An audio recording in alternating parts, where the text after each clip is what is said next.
Hello, I'm Ted Pike. Every year, thousands of pilgrims come to this place, Palestine, to discover their spiritual roots. Yet today, it is not just the religious. Mankind in general is turning its attention toward this land.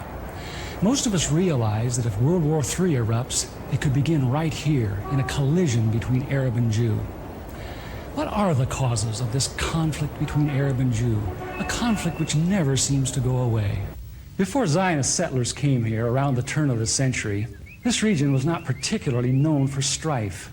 Yet since then, it has known little but strife. Is there something within Judaism itself which acts as an abrasive on this land? To answer that question, we don't need to make another pilgrimage to Palestine. We don't need to visit historic sites or Jewish shrines. Instead, since Judaism is very much a religion of its literature, we need to go where its most sacred teachings are preserved. We need to go to a synagogue, in particular, the library of a synagogue.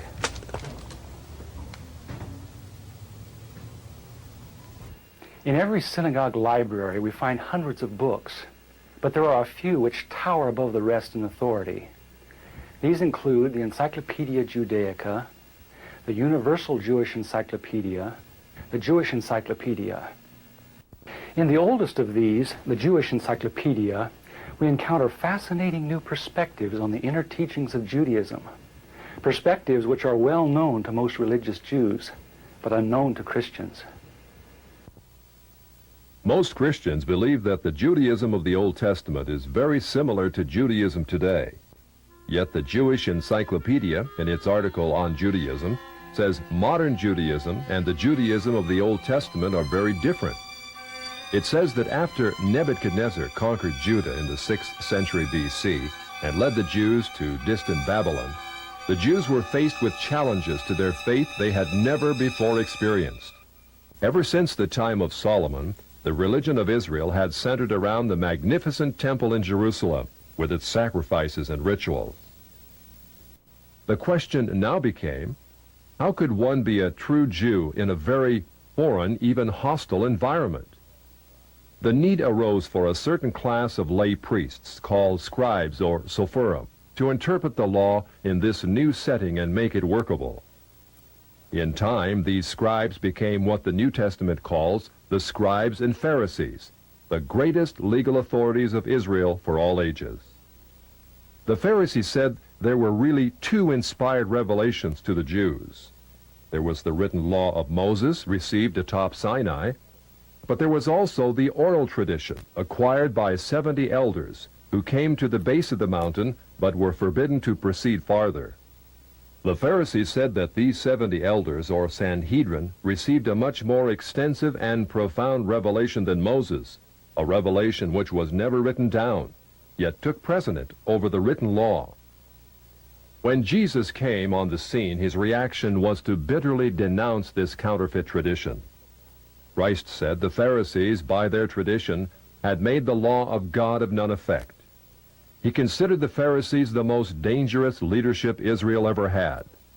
In 70 AD, Jerusalem was destroyed by the Romans.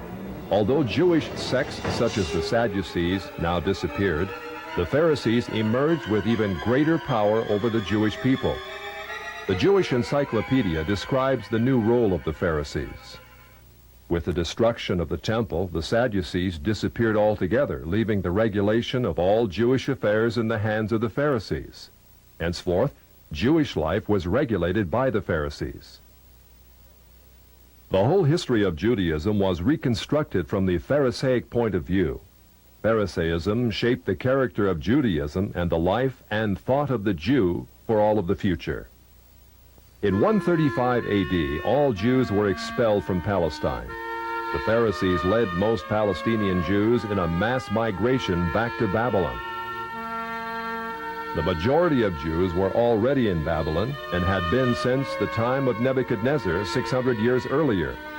Yet around 140 AD, Babylon became the acknowledged land of refuge for world Jewry. For another 1,000 years, Judaism flourished in Babylon under the leadership of the Pharisees. Great academies of the rabbis were established and thousands of new laws formulated. There, those same Pharisees who killed Jesus Christ remained the undisputed rulers of Judaism. In Babylon, the Pharisees codified their oral traditions into the Babylonian Talmud, the written form of that oral tradition which Jesus so bitterly rebuked. The Talmud reveals how deep was Israel's apostasy. In her beginning, God gave the Hebrews the loftiest, the most upright literature and ethics the world has ever known. Yet when they turned their backs on him, they produced the Talmud, a work which has aptly been called a monument to human folly. The Talmud also helps us understand the basis for Christ's unflattering descriptions of the Pharisees. Jesus described the Pharisees as hypocrites, children of hell, blind guides, whited sepulchres, full of dead men's bones. He even described the Pharisees as children of their father the devil, a murderer from the beginning. The Talmud confirms Christ's words. In the Talmud, in Treatise Sanhedrin, an extensive passage describes the right of the Pharisee to kill anyone, just as long as he did so indirectly. As one of dozens of examples, the Talmud tells us that if one bound his neighbor and he died of starvation, he is not liable to execution. In such an indirect manner, the Pharisees also killed Christ. Manipulating the Romans to actually wield the spear and sword, the Pharisees claimed, as their descendants do today, that since the Romans were the direct cause of the death of Christ, it is the Romans, not the Jews, who are guilty. Christ also called the Pharisees adulterers, an adulterous generation. The Talmud provides generous loopholes for adultery. It says the penalty for adultery does not include sex with a minor, the wife of a minor, or the wife of a heathen. The Talmud also encourages seduction of unwed adolescent girls called designated bondmaids. But it's important how such rapes are performed. With the designated bondmaid, one is guilty only in the case of natural connection, but not in the case of perverse connection. The Pharisees reasoned that rape in a perverted manner is outside the jurisdiction of the law. Normal rape, however, was punishable. In Babylon, sexual perversion of every kind had been a way of life for millenniums. The Pharisees were deeply influenced by such practices. In 3 of the major treatises of the Talmud are found extensive passages which give legal endorsement to seduce and marry 3-year-old baby girls. In fact, many of the greatest rabbis of the Talmud, including Simeon ben Yochai, upheld this privilege. Today in Israel, thousands of Jews go to Meron every year to venerate the memory of Simeon ben Yochai, one of the most respected rabbis in the history of Judaism. In one of dozens of endorsements of child sex, Simeon ben Yochai said, "A proselyte under the age of 3 years and a day is permitted to marry a priest." Agreeing with ben Yochai, the great rabbah said, "When a grown-up man has intercourse with a little girl, it is nothing, for when the girl is less than this, 3 years and a day, it is as if one put the finger into the eye." The footnote to this passage says, "As tears come to the eye again and again, so does virginity come back to the little girl under 3 years." The same section confirms that sexual activity with small boys is in the same category. The intercourse of a small boy is not regarded as a sexual act. In addition to adulterers, Christ, in the story of the Good Samaritan, portrayed the Pharisees as racial bigots, too self-righteous to respond to the suffering of one who was not a Jew. It is true, because of the wickedness of the Canaanites, which included sodomy and infant sacrifice, Israel had been commanded by God to be harsh in her treatment of the inhabitants of the land. God made it clear that the Canaanites were not simply to be avoided, but destroyed. By the time of the New Testament, this method of preserving God's kingdom by separation and the sword had become obsolete. God no longer made a racial difference between men. But the Pharisees were unfazed by God's new agenda. The Talmud was finally written down nearly 5 centuries after Christ, yet its critical, even homicidal attitudes toward Gentiles might have been lifted out of the book of Joshua.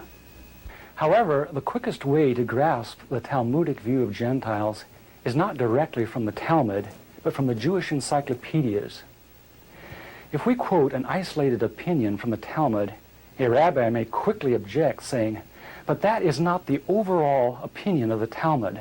That is not the definitive view."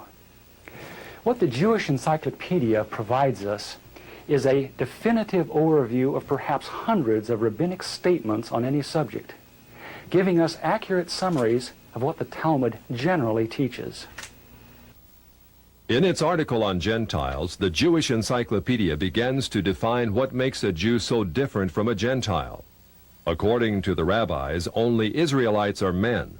Gentiles they classed not as men, but as barbarians. Since Gentiles are not men in the fullest sense, so the Gentile is not a neighbor of a Jew. Further, since Gentile laws were too crude to admit of reciprocity, meaning too crude to be taken seriously, the Gentile was forever beneath the Jew. Gentiles were outlawed by God from the beginning, and thus had no property rights. The Almighty offered the Torah to the Gentile nations also, but since they refused to accept it, he withdrew his shining legal protection from them and transferred their property rights to Israel, who observed his law.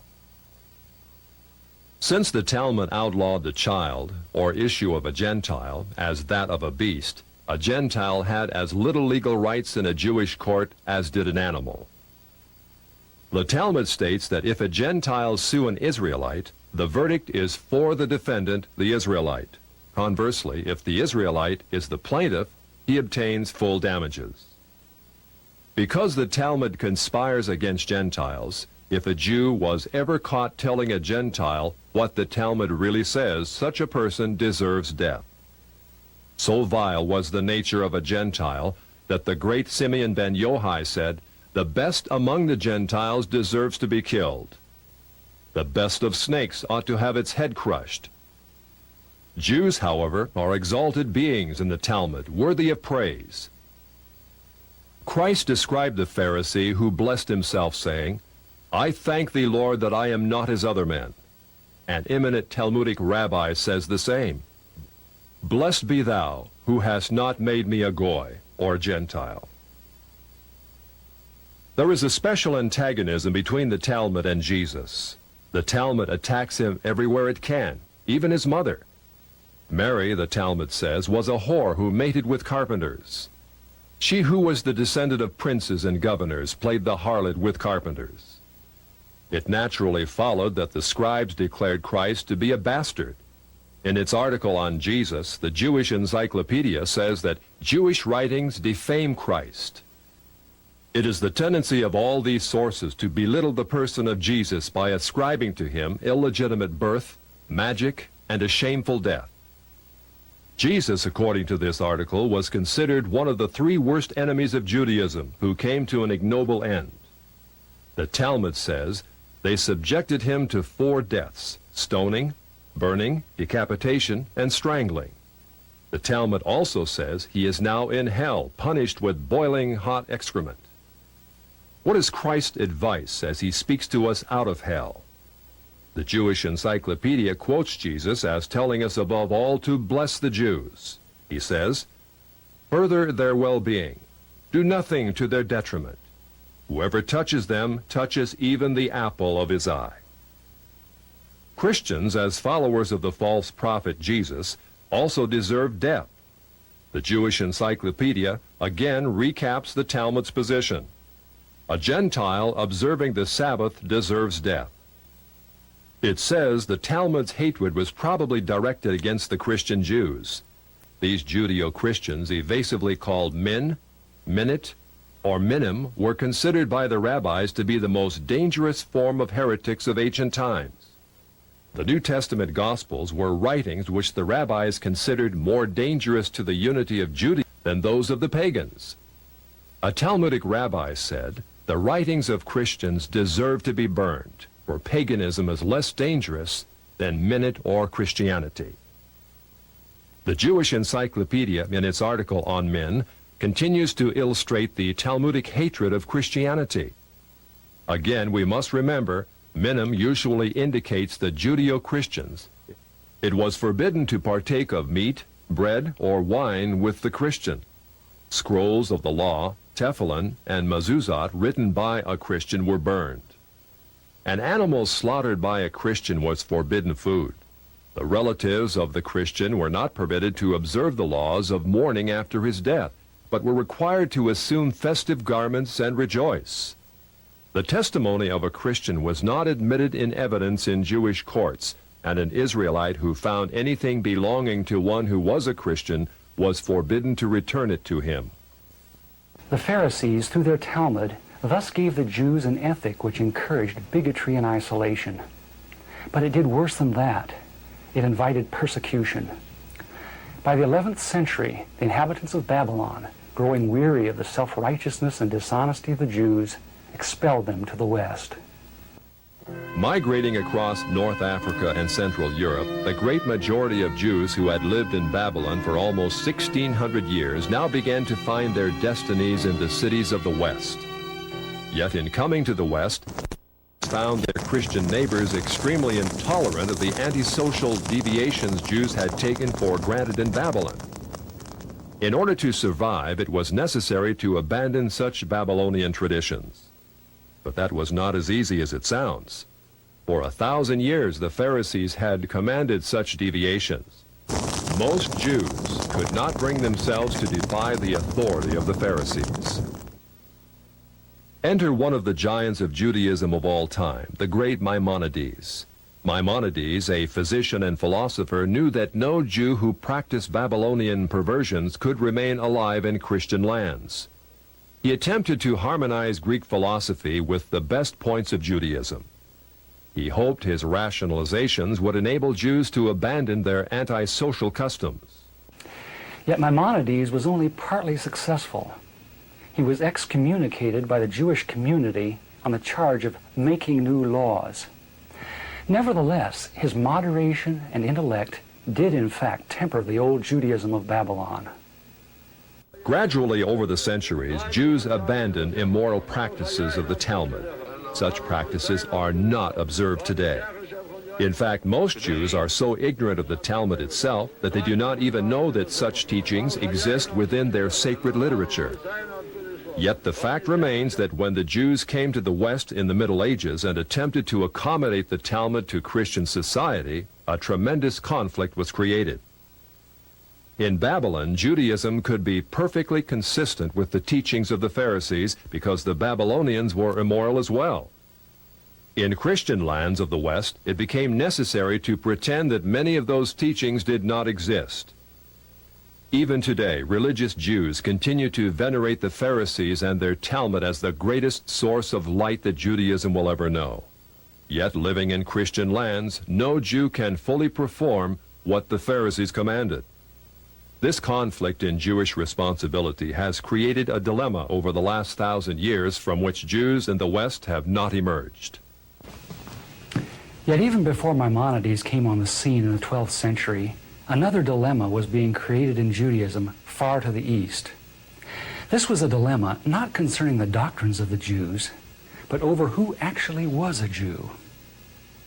In their articles on Khazars, the Jewish encyclopedias tell us that in the 8th century A.D., Jewish missionaries ventured north of Babylon to the land of the Khazars between the Caspian and the Black Seas. Khazaria was a vast grassland on what is now the plains of southern Russia, inhabited by a race of merchants, artisans, and warriors of Hunnish Turkish stock. About 740 A.D., the king of the Khazars converted to Judaism and made it the state religion. Incredibly, within a few centuries, the people of Khazaria convinced themselves that they were not Gentiles after all, but the physical descendants of Abraham. Thus, by the 10th century A.D., a nation of proselyte Jews thrived in what is now central Russia. During the Middle Ages, the fierce Mongols from the east and Russians from the north drove the Khazars west out of their ancient homeland. Most settled in Eastern Europe, especially Poland, where they established communities of artisans and traders. Judaism thus became divided into two basic groups which remain today: the Ashkenazim, which are the Khazars of the east, and the Sephardic Oriental, which are Jews of Spain, Turkey, and lands bordering on the Mediterranean. Today, the Ashkenazim, or Khazars, are the vast majority, about 80% of those who call themselves Jews. The two most recent premiers of Israel illustrate these two racial types. Shimon Peres is a Sephardic Jew from authentic Jewish stock. Yitzhak Shamir, like Menachem Begin, is Ashkenazim, or Khazar in origin. In Poland, these ancestors of most modern Jews thrived. In fact, they actually became more zealous Jews than their theological cousins to the west, the Sephardim. The Khazars were fascinated with that mystical aspect of Judaism called Kabbalah. Kabbalah was the Jewish form of ancient Gnosticism, a belief that God is unconscious yet everywhere, revealed in different levels of refinement throughout the universe. Of course, Judaism was always unique among ancient religions in its belief in a single conscious God, a God not only capable of creating the worlds, but of punishing evil and rewarding good. Like Eastern religions, however, the Polish Kabbalists believe that God in his purest form is utterly remote, unknowable, without opinions about right and wrong. Instead, his being filtered down through many gradations, or sephirot, until it reached Israel. Israel, according to the Kabbalah, was the visible, rational emanation of God in this world. Below Israel was confusion and darkness, represented by demons and the chaotic world of the Gentiles. What excited the Khazars was that Kabbalah preached revolution. It said that Jews, as superior beings, were destined to rule the world. In the Zohar, which is the written text of Kabbalistic lore, we find the arrogance and ambition of the ancient Pharisees very much alive. In a typical passage, the Zohar teaches, living soul refers to Israel, who have holy living souls from above, and cattle and creeping thing and beasts of the earth to the other peoples who are not living soul. Only by the overthrow of the Gentiles, the Zohar asserts, can Israel regain its position as God's Shekinah glory on earth. The Zohar calls Gentiles Amalekites. In a passage typical of many, the Zohar says they caused the destruction of the temple, so when God reveals himself, they will be wiped off the earth. Redemption will not be complete until Amalek will be exterminated. But once Israel shakes off Gentile dominion and Christian influence, heaven will descend to earth. The Zohar says Israel will fulfill her predestined role, ruling the world under the leadership of her Messiah. Since the Kabbalah, or Zohar, was not merely a theological system, but taught the overthrow of the existing order, it was natural that before long, Jews should begin to put it into practice.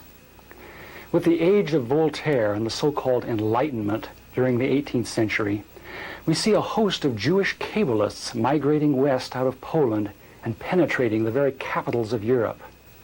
Jewish wonder workers, Bolshems as they were called, Saint Germain, Cagliostro, Frank, Falk, men of vast wealth and mystery came upon the European scene at the end of the 18th century. In Europe, in the years preceding the French Revolution, the foundations were laid for a new order in the world. Kabbalists such as Adam Weishaupt helped establish the ultra-secret Illuminati, which became a cover for plots and intrigues that would begin the erosion of Christian civilization. At the same time, beginning with Jewish philosopher Moses Mendelssohn, many Jews began to perceive their religion not simply as a means of personal salvation, but as a way to reform society at large.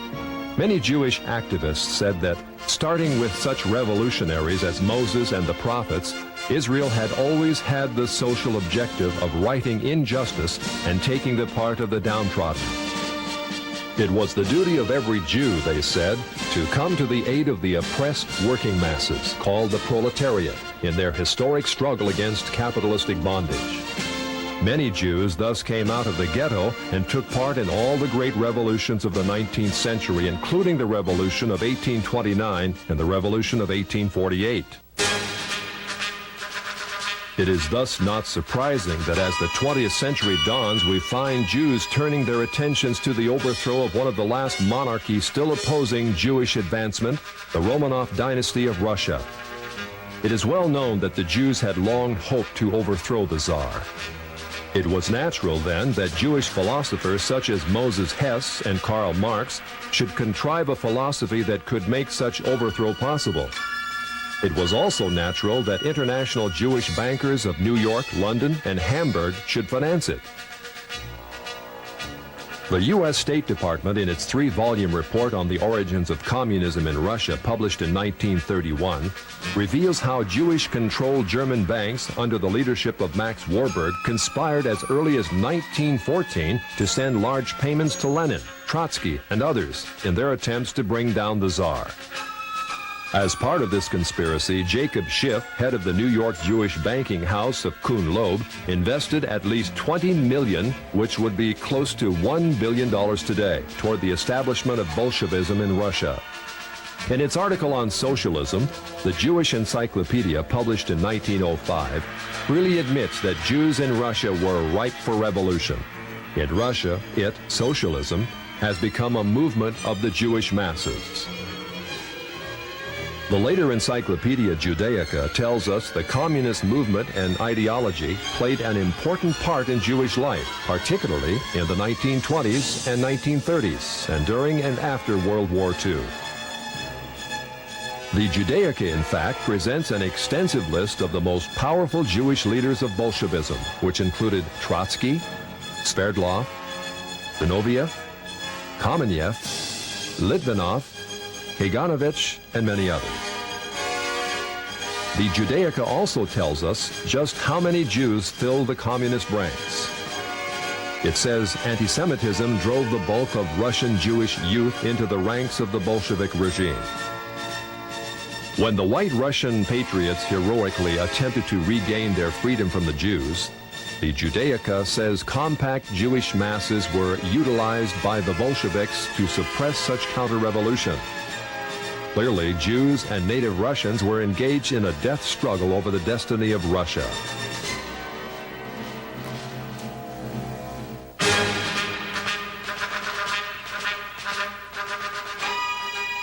Unfortunately, the Jewish masses won.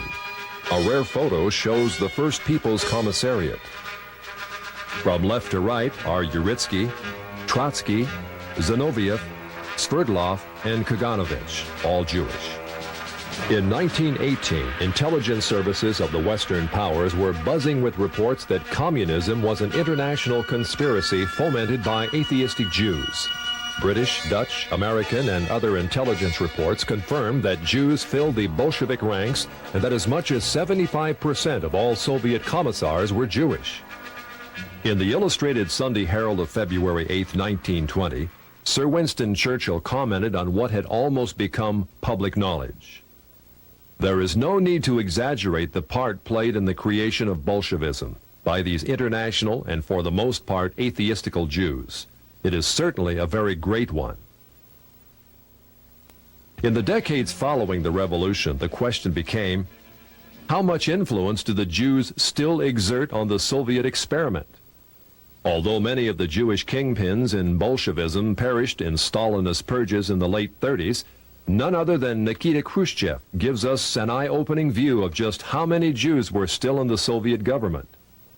Speaking to a delegation of French socialists, Khrushchev admitted in 1956 the government has found in some of its departments a heavy concentration of Jewish people, upwards of 50% of the staff. Because communism has historically been top-heavy with Jews, the Soviet policy of so-called anti-Semitism, much protested by Jews in the West, may in reality be but a ploy to distract the world from communism's Jewish past. Although most Jews have indeed been removed from high-profile positions in the Soviet hierarchy over the last 30 years, still Jews remain highly favored when it comes to immigration to the prosperous West. Since World War II, more than 1 million Jews have been allowed to leave the Iron Curtain, sometimes in waves of up to 52,000 a year. This contrasts to the grim reality that if even one Gentile attempts to escape, he would be lucky to receive only 15 years in prison. Jews, then, have played an enormous role in the Soviet experiment. Yet, as the Jewish Encyclopedia, in its article on socialism, again tells us, the passion of many Jews to socialize the world was not confession. As peddlers of socialism, it tells us, Jews must be reckoned among the pioneers of the socialist parties in America. As a case in point, a flood of socialistic Jews entered the FDR administration and helped pioneer the New Deal for America.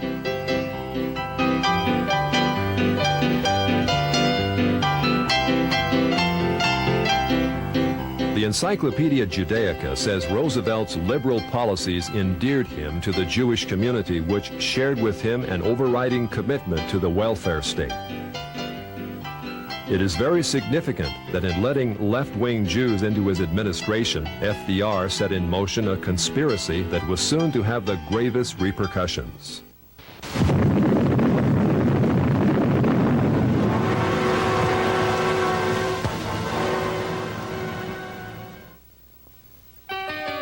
As part of his policies, FDR had a German communist, Klaus Fuchs, a scientific genius who helped mastermind the atomic bomb. Yet Fuchs also headed a ring of 8 highly influential Jews who delivered the entirety of our atomic technology to the Soviet Union in the early 1950s. They included Julius and Ethel Rosenberg, David Greenglass, Harry Gold, Sidney Weinbaum, Morton Sobel, and others. Of the 10 convicted for espionage, no less than 8 were Jewish. Later in 1957, it was discovered that the Jewish Soblin brothers delivered massive defense secrets to the Russians. They acted upon the orders of the Jewish head of the Soviet secret police, Beria. The most recent example of such treachery is the Pollard spy case, in which Jewish spy Jonathan Pollard and his wife delivered thousands of top-secret documents not to Moscow, but to Tel Aviv. All Jews, of course, are not communists, spies, or even liberals. A small minority of conservatives like economist Milton Friedman, publisher Natty Loeb, and Senator Barry Goldwater are eloquent reminders that Jews are represented on the right as well as the left. Nor should we forget that many Jews have contributed disproportionately to the good of mankind, especially in such areas as medical research, science, and the arts. Such Jews deserve our heartfelt gratitude. Never should we indict Jews as a whole for the misdeeds of some. Yet the fact remains that historically most Jews have favored the liberal agenda. Many have gone as far left as communism. For example, in the late 40s, intensive investigations by the U.S. Justice Department revealed a disproportionate number of Jews in the American Communist Party. In 1949, the 11 members of the American Politburo of the Communist Party were convicted. 6 were Jews. In 1951, the second-string Politburo was indicted. Of 21 arrested, 14 were Jewish. Also in 1951, 15 top West Coast communists were indicted. 6 of the 15 were Jewish. Target flight, break left. During the Vietnam conflict, while American boys died by the tens of thousands, Jews dominated the communist New Left in America. The Encyclopedia Judaica says the New Left included a disproportionate participation of Jews in the leadership and sometimes also in the ranks. It continues, Jews have been active in the United States in all radical movements, socialist and communist, old left and new. On almost every major campus in which the New Left was active, Jews were prominent in the leadership. Typically, they formed between a third to more than half the leadership and members. Jews also dominate the American Civil Liberties Union, a left-wing front which has tirelessly opposed such fundamental values as prayer in the schools, effective criminal prosecution, even the Pledge of Allegiance. The ACLU has been the subject of frequent congressional scrutiny. As early as 1931, a special congressional investigating committee prophetically described a role which has become all too familiar in recent years. It claims to stand for free speech, free press, and free assembly. But it is quite apparent that the main function of the ACLU is to attempt to protect the communists in their advocacy of force and violence to overthrow the government. Today, the ACLU is led by Jewish National Director Ira Glasser, the 5th national director in its history. According to a 1977 ACLU survey of membership, 27.3% of ACLU leaders were Jewish, 21.4% of members. The feminist movement, with its agenda of free abortions and lesbian rights, also contains a lopsided number of Jews in its national leadership. The three most influential feminists, Gloria Steinem, Bella Abzug, and Betty Friedan, are Jewish radicals. Jewish producer Norman Lear also heads People for the American Way, the liberal antagonist to Jerry Falwell's Moral Majority. People for the American Way videotapes every broadcast of national TV evangelists in hopes of ruining their ministries. Why does such Jewish-led radicalism prosper? Largely because the television media promotes it. And who owns the media?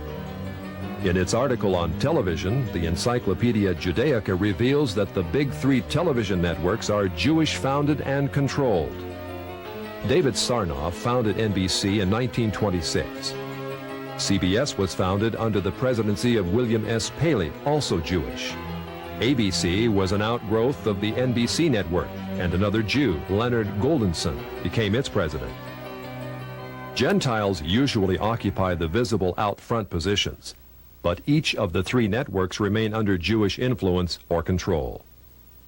According to the famous Lichter-Rothman poll of 104 top-level media executives, published in Public Opinion magazine, Jews also dominate the lower levels of network broadcasting. Although Jews constitute less than 3% of the American population, a whopping 59% of TV executives surveyed were Jewish. The Encyclopedia Judaica, in its article on motion pictures, paints a similar picture of Jewish control of the movie industry. With the exception of United Artists, it says, all the large Hollywood companies were founded and controlled by Jews. The largest of all entertainment monopolies, MCA, called the Octopus because of its domination of the entertainment industry, was likewise founded and controlled by Jews, such as Jules Stein, Lou Wasserman, and Taft Schreiber. In its article on publishing, the Judaica presents lists of dozens of the largest publishers in America owned or controlled by Jews. In the Lichter-Rothman poll, it was found that 97% of media leaders surveyed favored abortion on demand, 86% favored hiring homosexuals as teachers, 57% believe that adultery is not wrong, and so on. Clearly, the liberal bias of the Jewish-controlled TV networks is indisputable. Jews are also rapidly gaining control in Congress. In 1976, there were virtually no Jewish political action committees. In 1986, there were more than 70 Jewish PACs. In 1972, there were 2 Jewish senators and 12 Jewish representatives in Congress. In 1986, there were 8 Jewish senators and 30 Jewish representatives. In 1986, more than 50% of the budget of the Democratic Party was paid for by Jews, with Jews paying 25% of the Republican budget.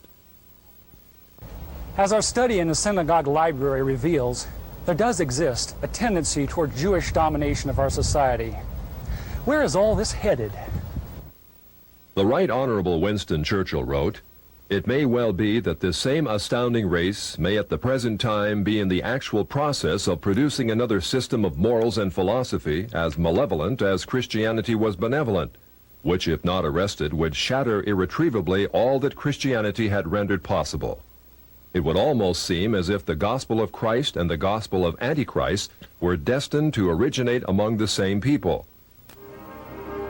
Can it be that such pervasive Jewish control which we are seeing today is but the harbinger of even greater Jewish control to come? In the book of Revelation, a great harlot is described ruling the world, riding on a horned and headed beast. Throughout the Old Testament, Israel was described as a harlot, the mother of spiritual whoredom among the nations. Is the harlot of Revelation actually Israel riding upon her false Messiah, the Antichrist? Today, many believe Israel is on the road to the fulfillment of the prophecies of Isaiah. A great Jewish temple is being planned. A priestly class called the Kohanim is being readied. Ritual sacrifices are being studied. Truly, prophecy is being fulfilled in an amazing way, yet not in the happy way that most of us would like to believe. In Israel today, effective Christianity is outlawed. If a Christian were to walk through any town in Israel passing out New Testaments, he could be sentenced to prison for 5 years. Israel is not moving toward Christ. She is moving toward her false Messiah, Antichrist. In Antichrist, Israel hopes to find all the worldly power and glory which Jesus denied her, but she will not find it. As the Bible teaches, the great harlot Israel will be thrown from the back of the beast. The beast, with his 10 Confederate military leaders, will gore and burn her with fire. This is what the Bible calls the Great Tribulation, or time of Jacob's trouble, a time when Israel, who thought she could rule the world, will experience unprecedented agony and judgment for her sins. Since the Bible tells us that Israel is on the road to judgment by God, what should be our attitude toward her? St. Paul tells us that Jews are indeed enemies of the gospel, yet enemies who are beloved for the sake of a remnant which shall one day be revealed. Israel is like the prodigal son, inheritor of a glorious destiny. But she is also rebellious. Like the prodigal son, she must be humbled, not by us, but by God. Someday, out of the great tribulation, a remnant of Jews will look upon him whom their fathers pierced and will plead for his forgiveness. The dry bones of Jewish unbelief will be resurrected. Jewish branches will be grafted back into the vine, which is Christ, Israel's true Messiah. Israel will become as much of a blessing as she was once a curse unto the nations.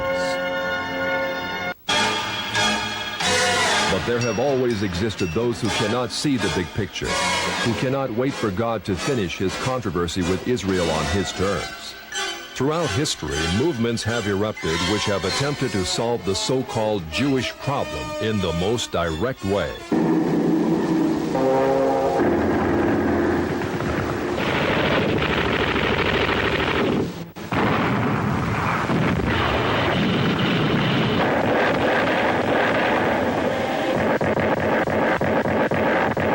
Yet all such anti-Semitic movements have ended in defeat. Defeat because they refused God's terms and instead resorted to violence and slander, elevating themselves to racial superiority and debasing Jews as racial degenerates. Anti-Semites have become loathsome to all mankind.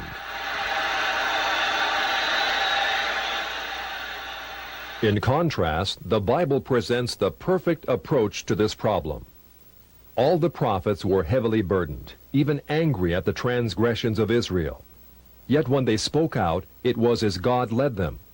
When they chastised the people, it was not in the arm of flesh. Vehement as they had to be in denouncing sin, they never became bigots.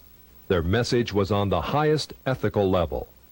They told Israel she was sinful, not because she was racially degenerate, but because she had broken God's law.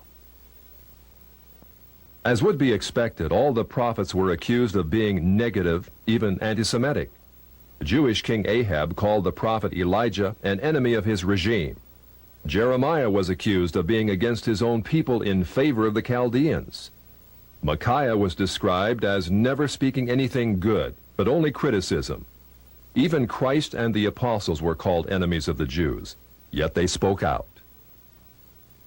The great figures of the Bible provide a pattern of how we should respond to the Jews today. The prophets and apostles preached the good news to Israel, yet they were very wary, very realistic concerning rabbinic deception. Our Lord warned us to beware of the leaven of the Pharisees. Considering the Pharisaic origins of modern rabbinic Judaism, his words can only mean be wary of rabbinic Judaism. As we saw earlier, rabbinic Judaism is inherently ambitious. It will forever attempt to establish itself as the dominant factor in society. If Zionism is unnaturally encouraged, as it has been by the church over the last century, then it will rise to a position that is intolerable. Inevitably, mankind, smarting under its presumptions, will rise against it in new waves of anti-Semitism. An angry humanity will pit itself against the Jews. The Jews will fight back. This is what is happening in the Middle East today, as Jew and Gentile quarrel over the land of promise.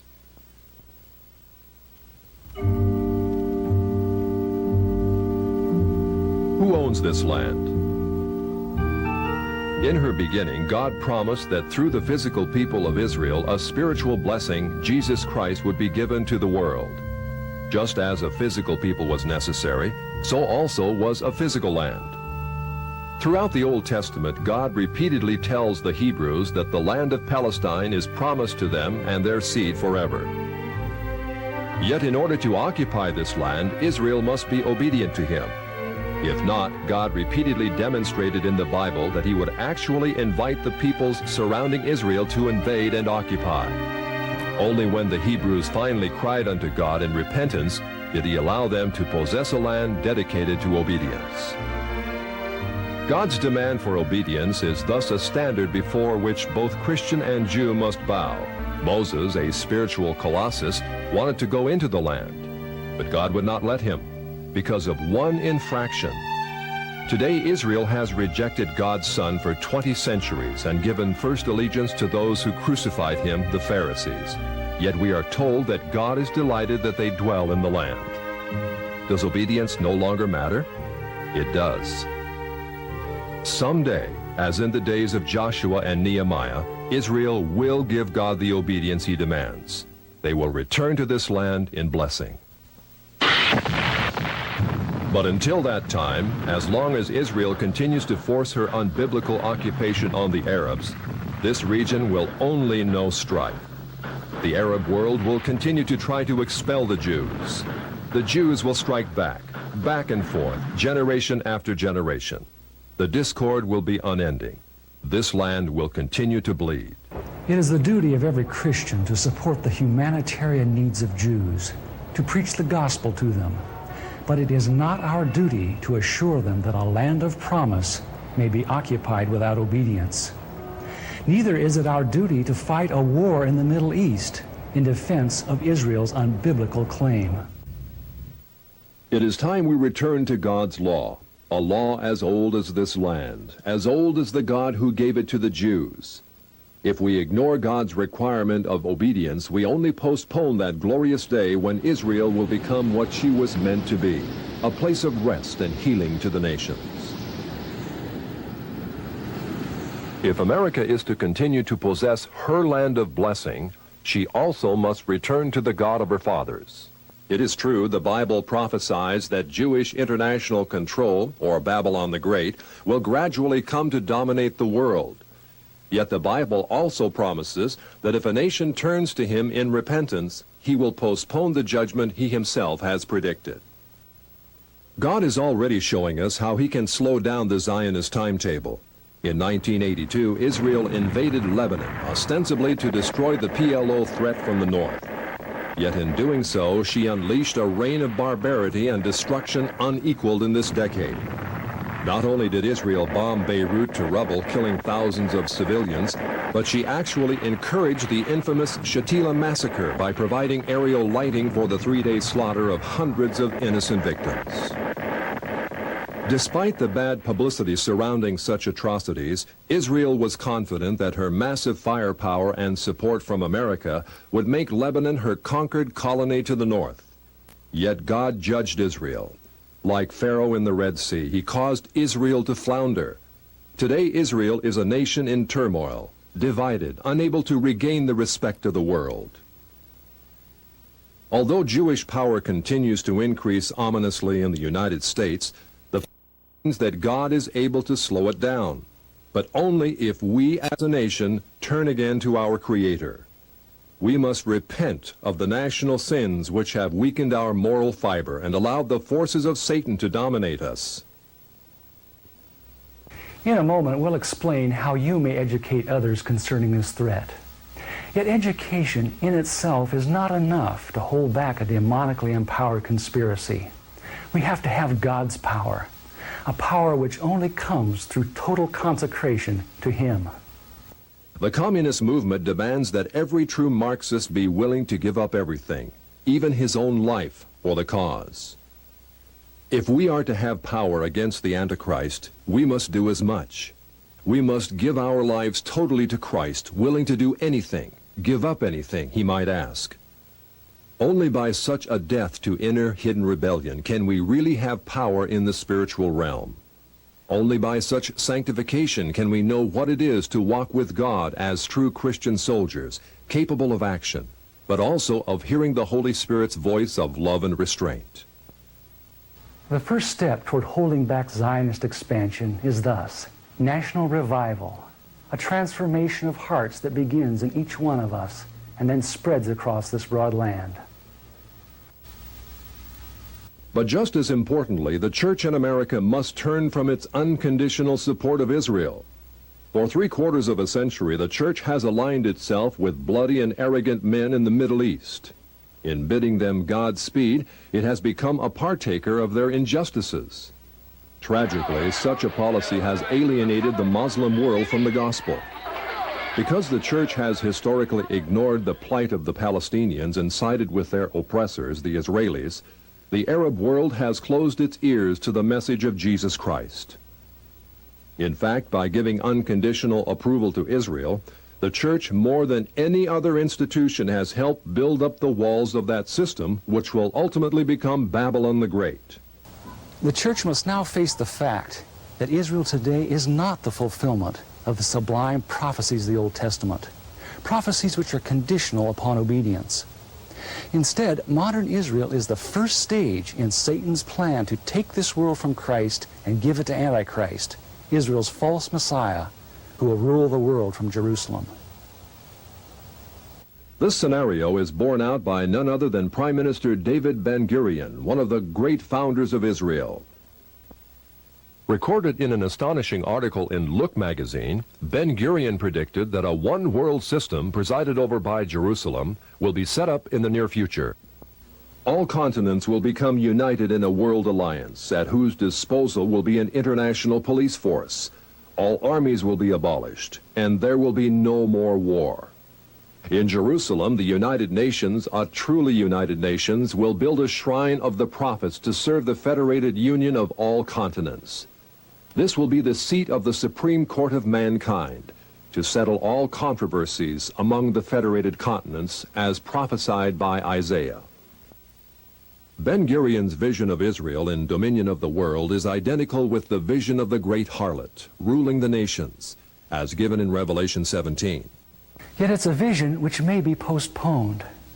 If enough of God's people rededicate themselves to Him and turn from support of a system which seeks their ruin, then Zionist world control can be turned back, at least within our time. There are many practical things which each of us can do to hold back the Zionist timetable. As director of this program, my wife Lynn would like to share some of them with you. Thank you, Ted. I believe the time is past when we can be aware of these things and remain silent. Whatever the cost, we must inform others of the things that we've seen in this presentation. This includes our pastors and church leaders. It also includes our elected representatives. Members of Congress in particular are under pressure by the powerful and vindictive Zionist lobby. The Zionist lobby will ruin any member of Congress who consistently opposes it. It is vital that we assure our congressional representatives of our support if they resist unreasonable demands by Israel. At the same time, we should not give the impression that we dislike Jews or that we believe all Jews are involved in a conspiracy. Instead, we should make it clear that what we are concerned about is the general trend toward Jewish domination of our society and the problems such control creates. Letters to the editor are also an effective way to speak out and inform on issues relating to Israel. But again, in order to be printed, such letters must be moderate and well-informed. In addition, Christians must stop depending on the Jewish media for entertainment and news of world events. Families should search for wholesome alternatives for home entertainment, which do not center around television. In place of Jewish news-gathering sources, a number of newspapers and newsletters are available, which bring to light many facts suppressed by the Jewish press. To help you inform others, the National Prayer Network has provided some of the most effective tools available today. The first is the video you have just seen.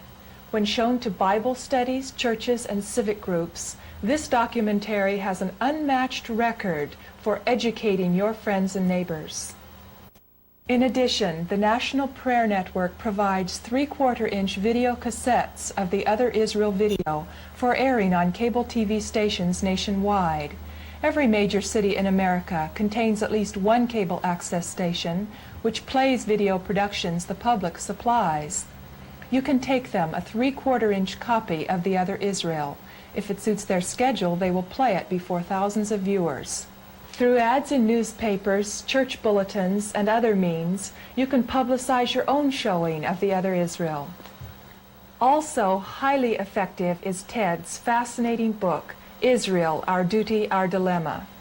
Condensing 15 years' research in Jewish sources, this 340-page volume provides easy-to-read yet exhaustive documentation on every subject covered in this video, plus hundreds of pages of related information.